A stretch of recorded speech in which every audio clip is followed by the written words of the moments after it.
What if I told you that tens of thousands of Jamaicans believe their own government engineered a Category 5 hurricane to wipe an entire town off the map? What if I told you that concrete barriers built to withstand decades of ocean fury were ripped from their foundations like toys? What if I told you that limestone formations from the bottom of the Caribbean Sea now sit higher than cars on Jamaica's roads? This isn't science fiction.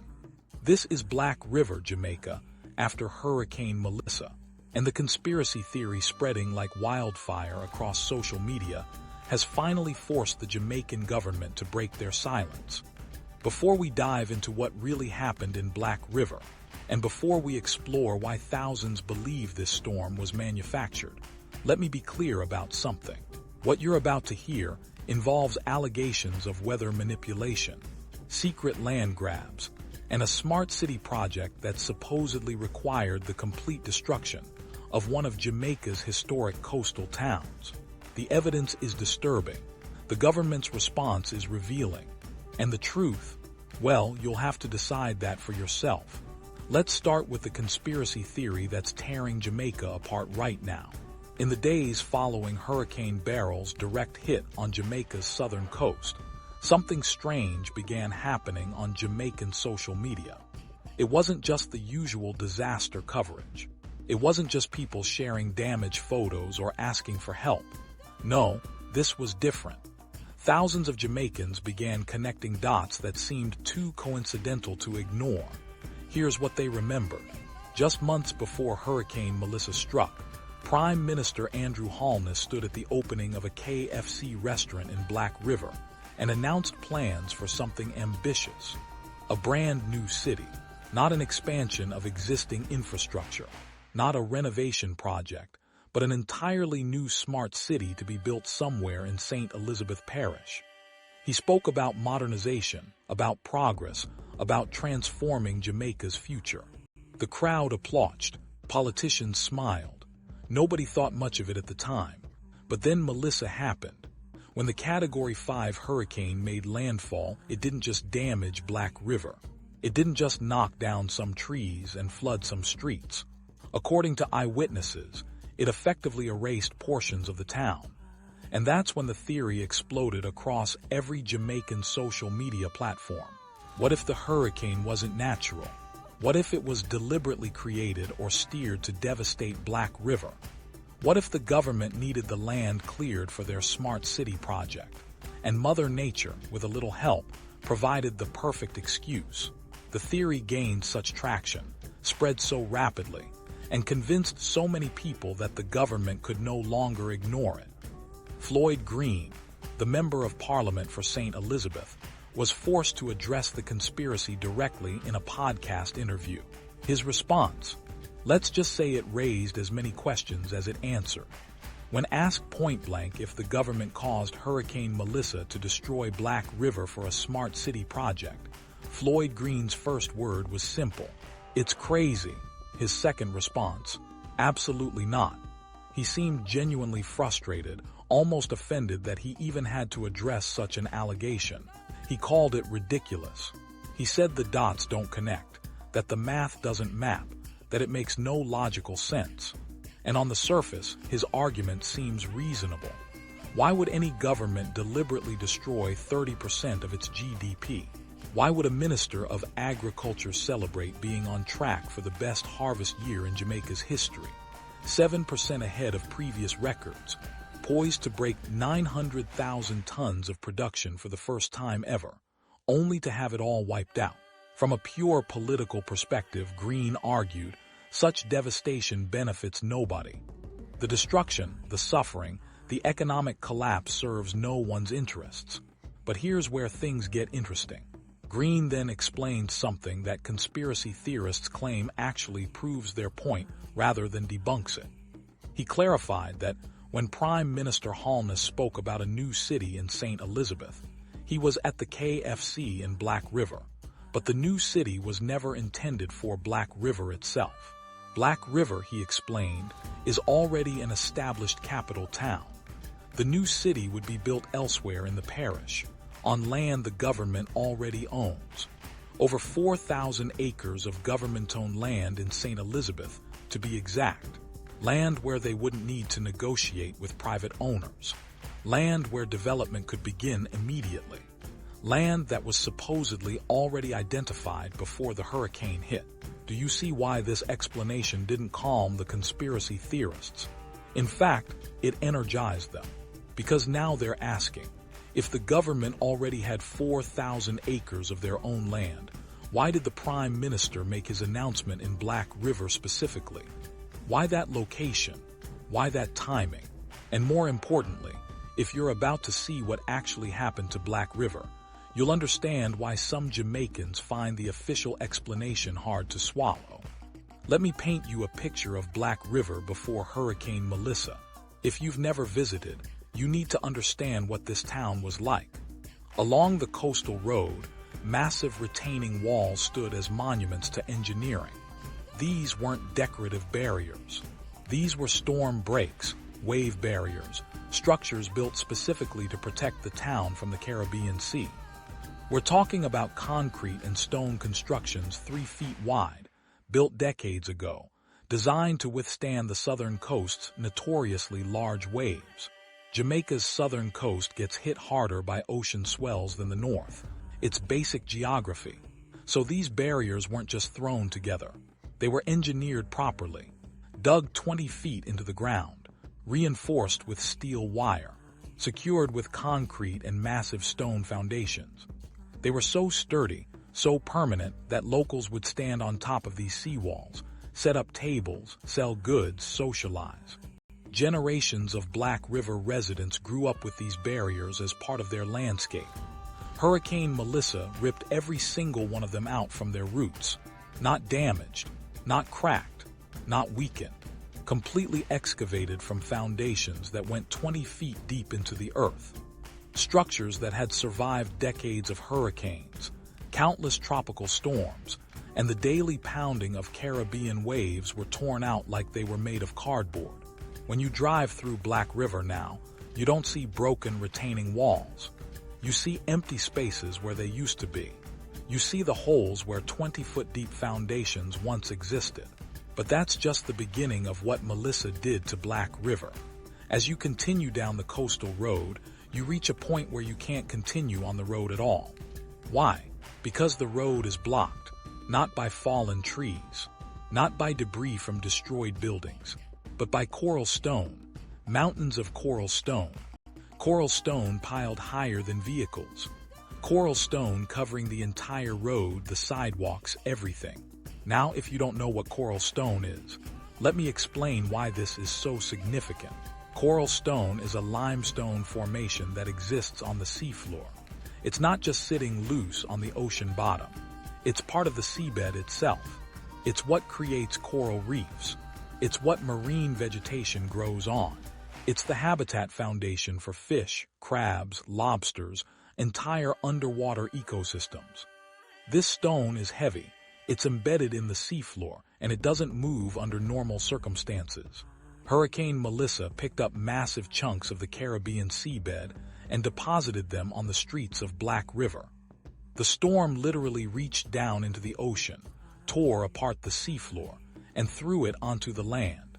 When you see coral stone blocking roads, when you see it piled higher than cars, you're not just looking at storm damage. You're looking at evidence of force so extreme it altered the geological structure of the coastline. People had to drive through other people's properties, through private land, just to get around these mountains of seafloor that now blocked public roads.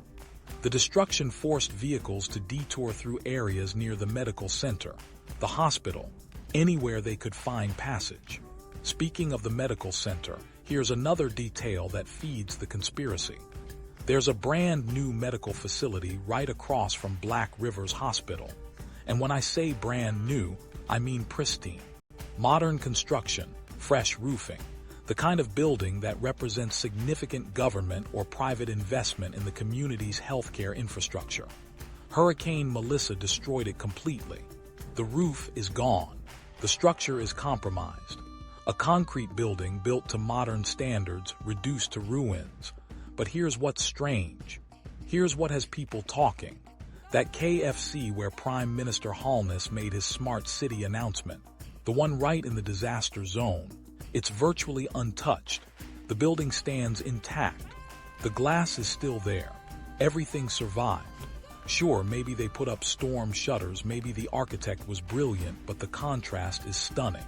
A brand new medical center obliterated. Historic retaining walls excavated from 20-foot foundations.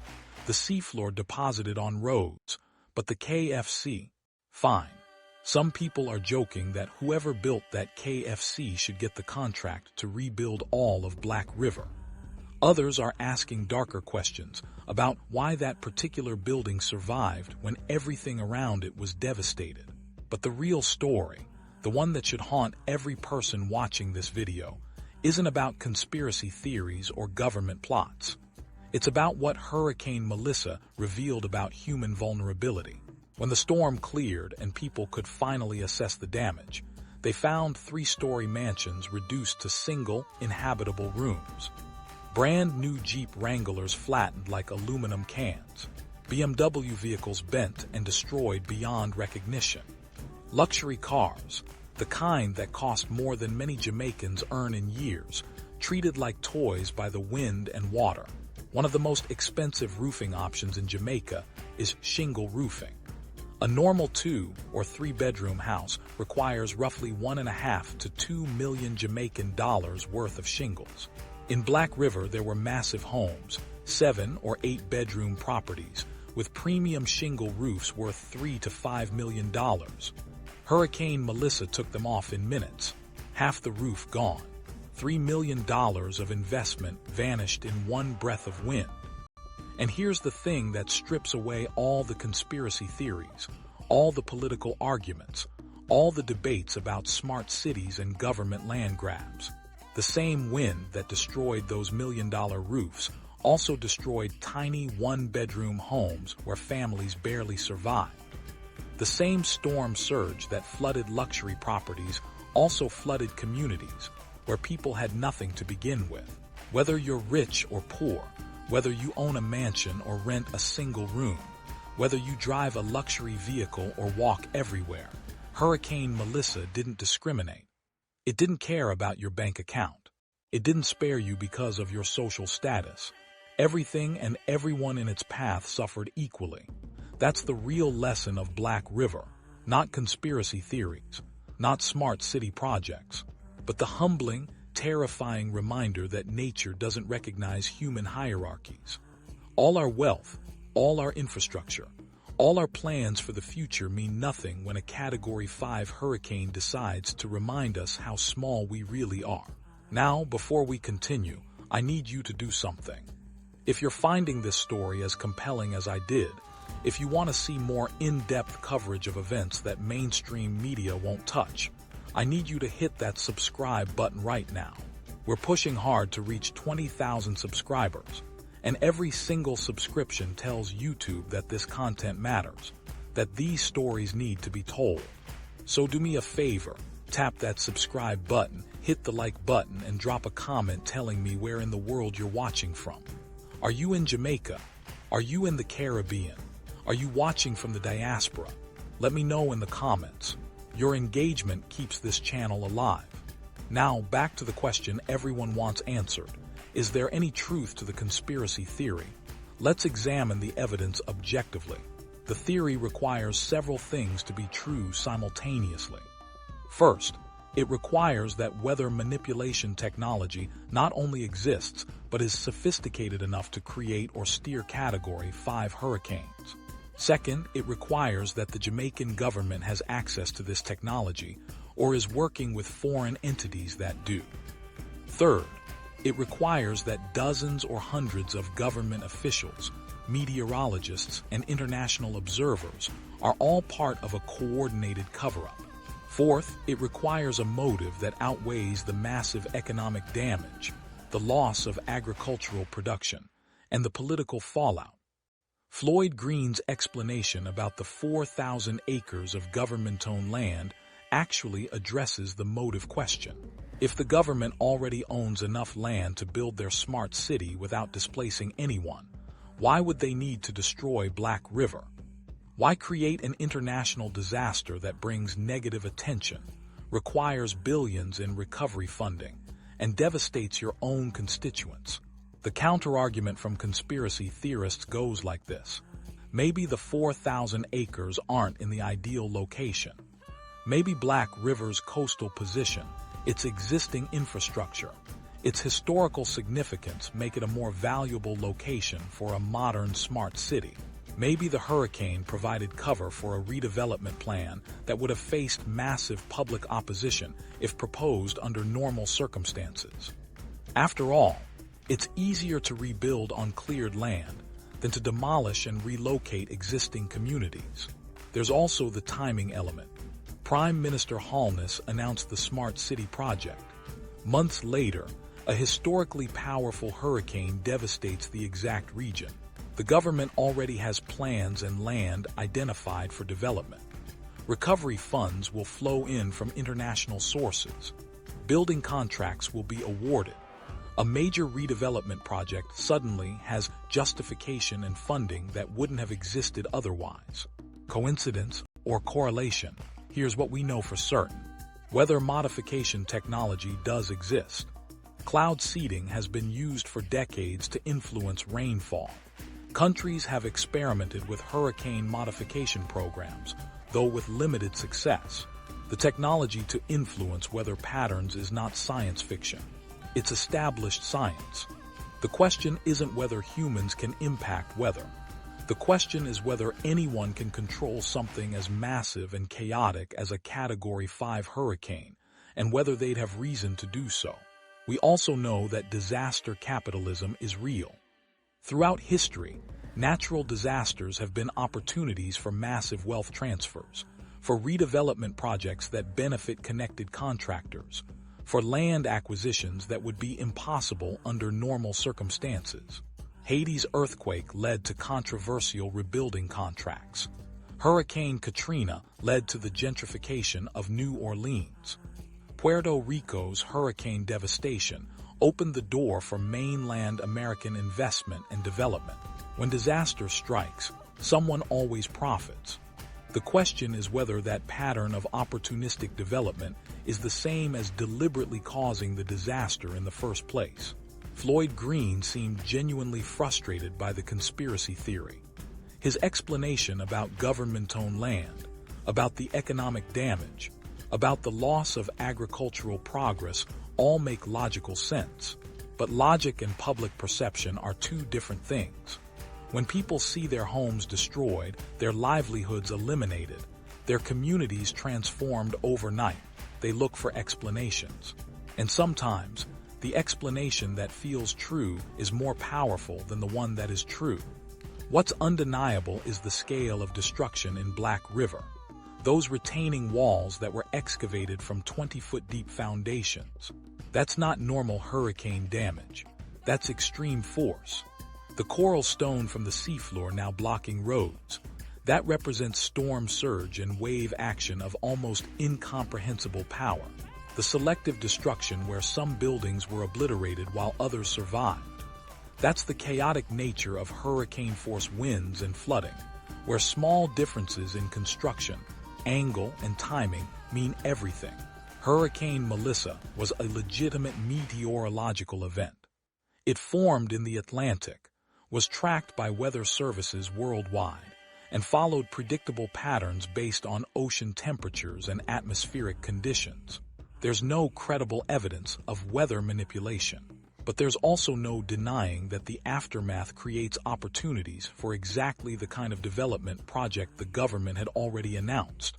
So where does that leave us? The Jamaican government has broken its silence. Floyd Green has denied any conspiracy. The official position is clear. Hurricane Melissa was a natural disaster. The Smart City project is separate and will be built on government-owned land away from Black River, and the timing is purely coincidental. But conspiracy theories don't die from official denials. They die when the official explanation makes more sense than the alternative. And right now, thousands of Jamaicans are looking at the devastation in Black River, remembering that Smart City announcement, and struggling to believe it's all just coincidence. The truth is probably somewhere in the uncomfortable middle. No, the government didn't create Hurricane Melissa. But yes, someone in government is probably already thinking about how to use the disaster as an opportunity for the development they already wanted. That's not conspiracy. That's how disaster recovery works in every country on Earth. The real question isn't whether the hurricane was manufactured. The real question is what happens next. Will Black River be rebuilt as it was? Or will it be transformed into something new, something modern, something that serves different interests than it did before? Will the people who lost everything be able to return to their homes? Or will they be priced out, bought out, pushed out by redevelopment? Those are the questions Jamaicans should be asking. Not whether their government controls hurricanes, but whether their government will protect their interests during recovery. Not whether the storm was manufactured, but whether the aftermath will be manipulated. Because here's the thing about disaster and opportunity. You don't need to create the disaster to benefit from it. You just need to be ready with plans, with land, with funding, and with the political will to push through changes that would face resistance under normal circumstances. Floyd Green said the government has over 4,000 acres ready for development. He said the location has already been identified. He said all the repetitive elements needed to create a new city exist in that area.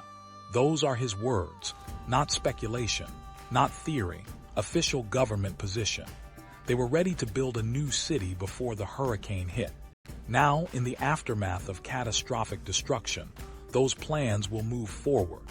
Maybe that's just good planning. Maybe it's just coincidence.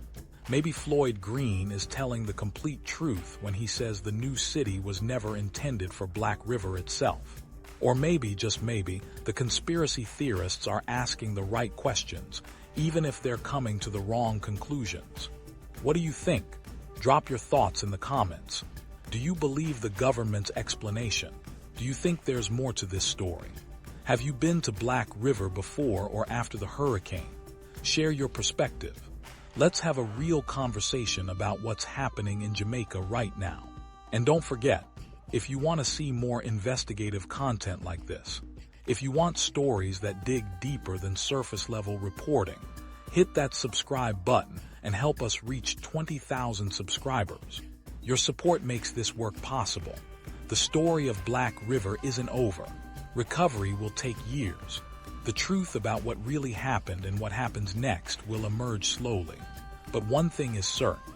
The people of Black River deserve answers. They deserve transparency. And they deserve a recovery process that serves their interests, not someone else's development plans. Whether you believe in conspiracy theories or not, whether you think the government is hiding something or being completely honest, we can all agree on one thing. What happened to Black River should never happen again. And the response to this disaster will reveal more about Jamaica's priorities than any press conference or official statement ever could.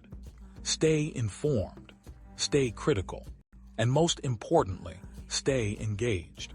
Because the real conspiracy isn't about whether manipulation or smart cities.